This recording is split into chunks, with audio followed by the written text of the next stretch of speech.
কোন দিল কেডা? হ্যাঁ আচ্ছা রে বন্ধু, সমস্যা নাই, তুই যেভাবে কইছ এভাবে করতাছি। আয়া তুই যেভাবে কইছ এভাবেই করছি, সমস্যা নাই। আয়া আয়া আচ্ছা তো আইয়া তাহলে এক কাম কর, এক কাম কর।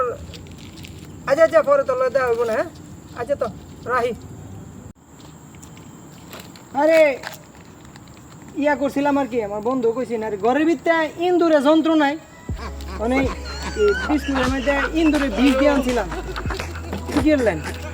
এটাও খাওয়া লাগছেন আপনারা আসলে জির বাবা, যে কোনো জিনিস আপনারা আসলে ইয়া ঠিক করে আপনারা লাগে করবার ডক নাই। এই ইন্দুরের ওষুধ সুদ্ধা বিষ খেয়ে লাগছেন, আপনার লয়ে যাওয়া লাগবে আপনার হসপিটাল, কি পরিমাণ লাগাইছেন নি? এটা একটা কাম করছেন।